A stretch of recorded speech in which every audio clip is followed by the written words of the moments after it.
नमस्कार जय जगन्नाथ मु सोनी आपको स्वागत कर Soni kitchen and blog channel को आशा कर जगन्नाथ कृपार आपण मैंने समस्ते भल थे जो था भल था सुरक्षित था वीडियो को फास्ट टू लास्ट जाए देखुए यदि पसंद आसला और लाइक करेंगे फ्रेंड सहित शेयर करेंगे आ चैनल जब नुआ अच्छा चैनल गोटे सब्सक्राइब करने तो डे ना कर चैनल स्टार्ट करवा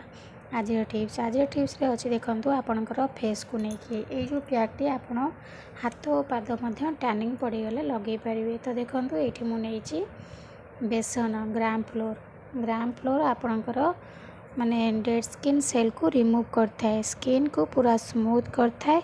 एंटी बैक्टीरियल प्रॉपर्टी अच्छी एंड एंटी इन्फ्लेमेटरी प्रॉपर्टी अच्छी आपणकर ग्राम फ्लोर रे बेसन रे ये आपणकर फेस रे आक्ने को मारिबो फेस रु आपणकर फेस रु माने बैक्टीरिया को मध्य मारी थाए दूर करी थाए तो आपको आप डेली फेस पैक भाव यूज करें बेसन को ये आपणकर माने स्किन टेक्सचर को चेंज करिवो स्किन माने हेल्प करिवो स्किन इम्प्रूव करिवो स्किन को स्किन ने टोनर भली काम करिवो स्किन को ब्राइट करिवो तो बहुत किसी फायदा अच्छी ग्राम फ्लोर रे तो देखो ये प्रथम जिन मुझे ग्राम फ्लोर बेसन ये मुझे हाफ चामच नहीं जाइए बेसन जी आम ग्राम फ्लोर नवा बेसन नवा तार 4 भाग भागे नवा टर्मेरिक पाउडर माने हल्दी गुंडे आपणकर एंटी इन्फ्लेमेटरी प्रॉपर्टी अच्छी एंटी ऑक्सीडेंट प्रॉपर्टी अच्छी जोटा कि आपणकर आक्ने को दूर करिवो आउ पिगमेंटेशन हाइपर पिगमेंटेशन को दूर करिवो स्किन को ब्राइट करने हेल्प करता है तो हल्दी बेसन कॉम्बिनेशन माने न कहले भी सर तार एत गुण अच्छी आपणकर फेस माने बहुत किसी गुण अच्छे तो स्किन को ब्राइट करने हेल्प कर स्किन दाग कर दूर कर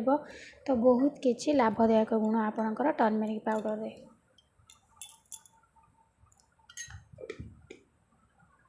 तापर देखो ये नेक्स्ट जिनस मुझे लेंबू रे आपणकर विटामिन सी थाए स्किन ने पूरा टोनर भली काम करिवो स्किन को ब्राइट मध्य करिथाए लेंबू रस आपणकर फेस रो एक्स्ट्रा ऑयल एक्सेस ऑयल को बाहर करिवो ता सहित आपणकर फेस रो आक्ने दूर करिवो एंटीसेप्टिक प्रॉपर्टी अच्छी आपणकर लेंबू रे स्किन रे इन्फेक्शन जदि होता है इन्फेक्शन को मध्य दूर करिवो तो लेंबू बहुत किसी लाभदायक गुण अच्छी लेंबूर जोटा कि आपणकर स्किन पाई निहाती दरकार आपणकर फेस रिंकल्स डार्क सर्कल माने मैला जमी जाइथिबो ब्लैक स्पॉट सब प्रकार दाग को दूर करिवो तो ये देखो मु टर्मेरिक पाउडर आउ ग्राम फ्लोर नहीं जाइए एबे लेंबू को काटिकी गोटे छोट पीस नहीं जावा तार रस काढ़ी नवा देखो तो ये मु 7 ରୁ 8 बुदा नहीं जाऊँगी लेंबू रस स्किन को ब्राइट करने मुख्यतः जिनस हूँ लेंबू हेल्प करता है स्किन की आपणकर ब्राइट करने तो एतिकी रसरे आमर लेंबू रसरे गोली हेनी तो टिके पानी दबा बेसी पानी देवेनि बेसी पानी देले आपणकर ये पैकटी पूरा पतला हो अधिक पतला हेले लगे हेनी तो सामान्य आपण माने रखिए जमी आपणकर फेस रे आपण लगे पारे